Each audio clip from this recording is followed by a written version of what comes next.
बिहार के भागलपुर नाम के छोटे से कस्बे में शंकर नाम का एक किसान रहता था। शंकर ने अपनी पूरी जिंदगी अपने परिवार के लिए मेहनत करते हुए गुजारी। उसकी दुनिया उसके बेटे रवि के इर्द गिर्द घूमती थी। रवि पढ़ाई लिखाई में तेज, समझदार और महत्वाकांक्षी था। इन खूबियों ने शंकर के दिल में गर्व और उम्मीदें भर दी थीं।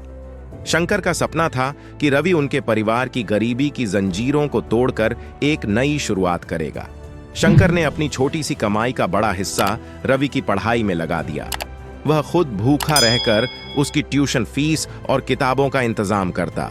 रवि ने भी मेहनत की और स्कूल में अच्छे नंबर हासिल किए। वह अपने परिवार का पहला लड़का था जिसने हाई स्कूल पास किया था। उसकी उपलब्धियां गांव में चर्चा का विषय बन गईं और लोग शंकर को देखकर कहते, रवि तो भागलपुर का सितारा है। इन बातों से प्रेरित होकर रवि ने पटना में कॉलेज में दाखिला लिया। पटना का जीवन गांव से बिल्कुल अलग था, तेज, प्रतिस्पर्धी और महंगा।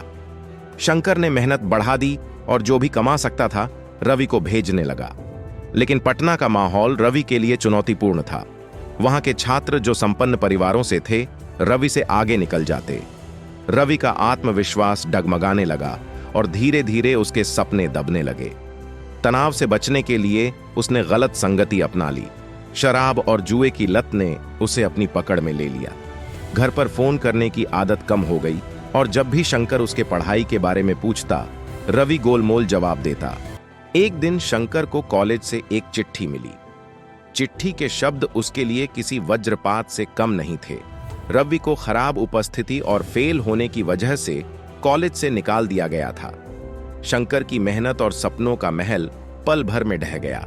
रवि, जो शर्म और डर से घिरा हुआ था, घर लौटने की हिम्मत नहीं जुटा सका। वह पटना में ही रहकर छोटे मोटे काम करने लगा, अपने सपनों को भूलकर। महीने सालों में बदल गए। शंकर, जो अब बूढ़ा और कमजोर हो चुका था, हर दिन रवि के लौटने की राह देखता रहा। गांव वाले जो कभी उसकी तारीफ करते थे अब उसके पीछे बातें बनाने लगे। शंकर का बेटा तो निकम्मा निकला, वे कहते। पढ़ाई लिखाई का क्या फायदा जब वही इज्जत डुबो दे। आखिरकार रवि घर लौटा, लेकिन वह लड़का जो भागलपुर से उम्मीदों के साथ गया था अब पूरी तरह बदल चुका था। उसके कंधे फेलियर के बोझ से झुके हुए थे और उसकी आंखें शंकर से नजरें चुराती रहीं। शंकर का दिल टूट गया, लेकिन उसके बेटे के लिए उसका प्यार बरकरार था।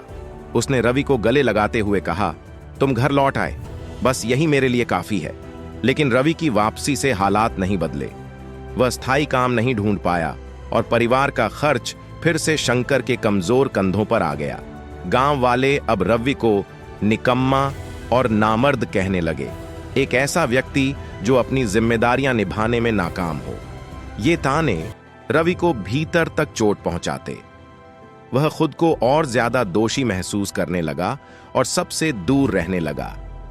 शंकर, जो खुद दर्द में था, फिर भी अपने बेटे का साथ देता रहा। मेरा बेटा निकम्मा नहीं है, वह कहता, वह बस रास्ता भटक गया है। एक शाम रवि अपने बचपन के खेतों के पास बैठा, जहां कभी उसने खेला करता था। उसकी आंखों से आंसू बहने लगे। वह सोचने लगा कि कैसे उसने अपने पिता की मेहनत और बलिदानों को जाया कर दिया। उसी पल उसने अपने जीवन को बदलने का फैसला किया।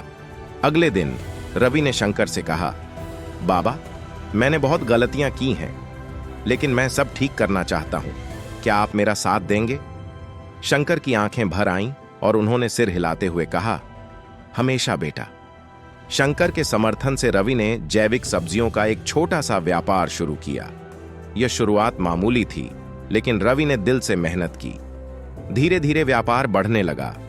रवि ने अपना आत्मविश्वास वापस पाया और गांव वाले जो पहले उसे ताने मारते थे अब उसकी तारीफ करने लगे।